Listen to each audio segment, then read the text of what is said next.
भारत देश के प्रधानमंत्री नरेंद्र मोदी के सफलतम 9 वर्षों के कार्यकाल पूरा होने पर भारतीय जनता पार्टी संगठन द्वारा 30 मई से लेकर 30 जून तक चलाए जाने वाले महाजनसंपर्क अभियान के अंतर्गत आज विधानसभा 213 सीसामऊ में एक पत्रकार वार्ता का आयोजन किया गया, जिसमें केंद्र सरकार, प्रदेश सरकार, नगर निगम सांसद निधि और विधायक निधि द्वारा कराए गए कार्यों के बारे में चर्चा की गई। चर्चा में सदस्य विधान परिषद सलील बिश्नोई विधानसभा सत्र में 1 साल 4 महीने का कार्यकाल पूरा होने पर विधायक विकास निधि से जन समस्याओं के समाधान जो कि पूरे हो चुके हैं पर चर्चा की गई। चर्चा में उन्होंने कहा कि विधानसभा चुनाव में 21 वर्षों से 213 सीसामऊ विधानसभा में भारतीय जनता पार्टी सफल नहीं हो पा रही थी, परंतु नगर निगम के चुनाव में इस विधानसभा से 8 पार्षदों ने विजय हासिल करते हुए भारतीय जनता पार्टी के महापौर को कानपुर में स्थान दिलाया और समाजवादी पार्टी को हार का मुंह देखना पड़ा।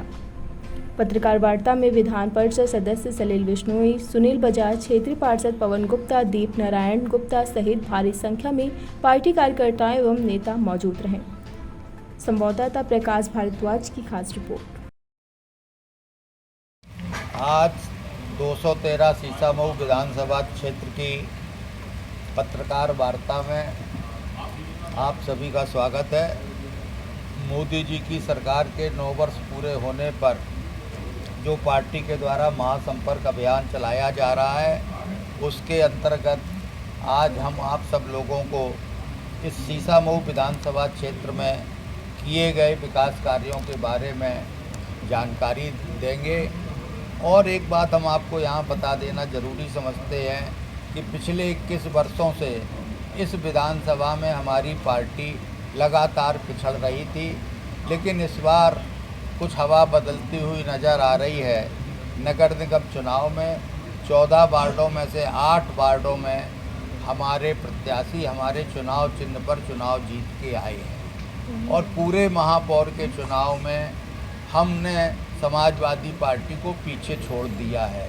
इस बदलती हुई हवा में मुझे विश्वास है कि मोदी सरकार के सेवा सुशासन और गरीब कल्याण की योजनाएं अगले 2024 में होने वाले चुनाव में सीसामऊ विधानसभा में हमारी पार्टी भारी बहुमत से चुनाव जीतकर मोदी जी के हाथों को मजबूत करेगी। कानपुर शहर में कुछ ऐसे ऐतिहासिक कार्य हुए हैं, जैसे मेट्रो की योजना 11,000 करोड़ की है, उससे सीसामऊ विधानसभा को भी लाभ मिलेगा। मंदना से लेकर अनवरगंज तक की जो रेल लाइन थी, जो इस पूरे सीसामऊ क्षेत्र की लाइफ लाइन को डिस्टर्ब कर रही थी, एलिवेटेड रेल ट्रैक बनने के बाद सबसे ज़्यादा अगर लाभ मिलेगा तो इस सीसामऊ विधानसभा क्षेत्र की कोका कोला क्रॉसिंग, गुमटी क्रॉसिंग, जरीफ चौकी क्रॉसिंग, तेजाब मिल कैंपस और अनवरगंज की क्रॉसिंग के कारण जो जाम लगता था वो जाम समाप्त हो जाएगा। हमारे पुलिस कमिश्नरेट के यातायात विभाग ने कानपुर शहर के चौराहों पर लगने वाले जाम को समाप्त कर दिया है। ये कानपुर शहर के लोगों के लिए बहुत सुविधाजनक हो गया है।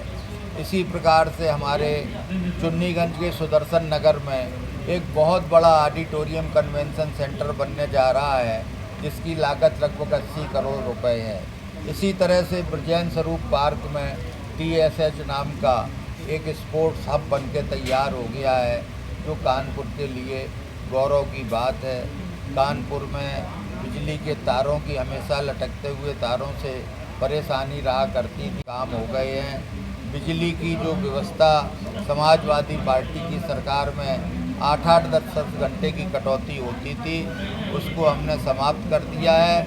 अब कुछ लोकल फाल्टों के कारण कभी कभी कोई दिक्कत हो जाती है, लेकिन विद्युत व्यवस्था में काफ़ी सुधार हुआ है। ये कुछ ऐसे काम हैं जिनसे बड़े बड़े काम इस क्षेत्र में हुए हैं और तमाम छोटे काम विधायक निधि के द्वारा, सांसद निधि के द्वारा, नगर निगम के द्वारा, जलकल विभाग के द्वारा भी हुए हैं। तो जो हमारी ट्रिपल इंजन की सरकार है, उस ट्रिपल इंजन की सरकार कानपुर शहर के विकास के लिए, कानपुर शहर की सुंदरता के लिए, कानपुर शहर की स्वच्छता के लिए निरंतर प्रयत्नशील है और हम कानपुर को एक स्मार्ट कानपुर सिटी बनाने की ओर लगातार बढ़ रहे हैं। कानपुर की रिंग रोड बन रही है, कानपुर लखनऊ का बाईपास हाईवे बन रहा है। ये सब योजनाएं बनने के बाद कानपुर की और आर्थिक प्रगति होगी। हवाई अड्डा हमारा चालू हो गया है, नया हमारा हवाई अड्डे की सारी बिल्डिंग बन गई है, वहाँ जाने वाली सड़कों को बहुत अच्छी तरह से लिंक कर दिया गया है। ये सारी उपलब्धियां हैं जो कानपुर शहर को गौरवान्वित करेंगी।